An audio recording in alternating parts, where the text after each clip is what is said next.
What's going on, guys? Semi-mong, part of the Game On crew, and today we're back showing you how to make some money or even get easy items for your professions, and that involves just stealing items. Now what you want to do is crouch and make sure you're hidden, so that little eye says you're hidden, and go around and steal as much as you can.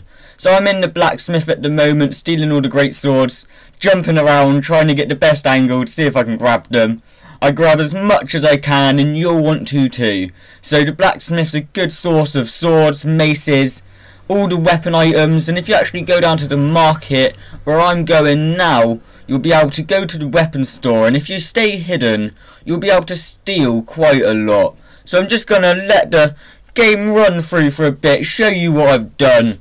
And now there usually is a chest there, which you have to be hidden to pick lock, which is even more of a challenge. But you can see that there's random weapons, armour, all over these stools. Now, there's usually a lot more. So you can see those two weapon racks there, usually filled. There's usually some shields and bows on this table here. But what you want to do is make sure that the little eye doesn't open up and say detected. Because if you get caught, then it's game over. You can even steal from the crates, as you can see, but if you've noticed that the eye keeps going from hidden to detected, it's actually because of the NPCs wandering around. So when you do crouch down and it does come up saying you're hidden, give it a second or even just a half second to make sure it's not turning back to detected. Now this is the greatest weapon rack to steal from, if you can actually do it. It is one of the hardest weapon racks to steal from, and I've not successfully been able to steal from it before. But in general, all you want to be doing is crouching, make sure you're staying hidden and stealing items. So I'm hidden, and there's a perfect example. A second later I was detected, and now you're only going to be detected by the NPCs walking around. So because of that white lady that's on screen now has her back to me, I wasn't found out, I stayed hidden. Whereas if she turned around, I would have been detected, I would have been caught stealing all the goodness, stealing all the items, and it's just not worth it. So what you can actually do if you do get caught is go to the Outlaws Refuge. Now if you haven't already, check out our previous video on what the Outlaws Refuge is.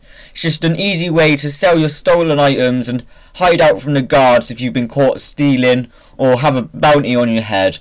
But for now I think I'm just gonna steal a load of items and see where it gets us. But I'm having trouble stealing these ones, it seems. I'm not finding a good enough place to stay hidden. So as I said, it's all down to the NPCs, so you're going to have to find certain spots around the, a cart? Yeah, around the weapons cart or the weapons stool, where you are just completely hidden from every NPC's line of sight. So I'm not hidden right now, but I'm hidden by these two NPC's line of sight, as you can see, hidden. And if I wanted to, I could have pickpocketed him, but I was just trying to get the right angle to try and steal that without being detected. But unfortunately it did not work. I was detected no matter which way I went. So as I said, you can head down to the market and steal your items, or you can head to the blacksmith to get a good amount of swords. But once you've gone and stolen as many items you can without being caught, you'll want to go to the profession masters. So I'll see you in the blacksmithing building. Now we're here, you just want to quickly check that the swords and maces you stole earlier haven't respawned. And if they haven't, what you want to do is just go ahead and deconstruct everything you stole. And this is where the money making and the gold making comes in. Because you're deconstructing everything you stole down to raw materials and raw items. They're no longer classed as stolen items. So from here you can, I say, use them up for your professions. As you can see, I've got a good 24 iron there just from smelting down the swords I stole. Or you could sell them. So I know that each iron ingot is worth 4 gold, so I would have got a good 88 gold there for selling all the iron. And it's just a quick 10-minute job. So what you can do with this gold is, say you've not got enough gold to repair your items, go and steal a load, deconstruct it, get the gold and repair your items. If you've not got enough for your horse upgrade, you can do that as well. One thing to note is that you'll have to go to the respective profession masters. So you can see I've just gone to the woodworking station to deconstruct the bows, the shields, the staffs. Whereas all the blacksmithing and heavy armour, you'd have to go to the blacksmithing station. all the leather armor, all the light armor, you'd have to go to the clothing station, yeah. So it is worth just checking buildings to see if you can steal anything more. But that's the main gist of it, just being able to steal the items, deconstruct them and sell the raw materials if you're not going to use them yourself. And each time you get a couple of 100 gold. But you can also steal off other people while sneaking.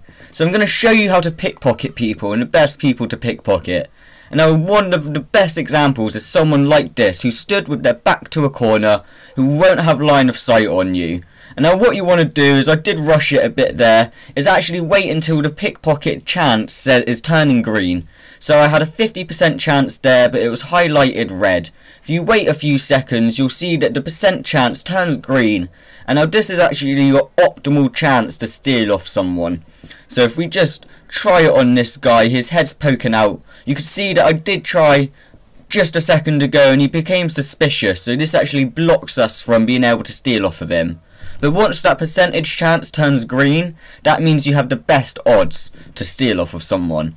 But as you're about to see now, it does fail. So it does still only have a chance to pickpocket them successfully.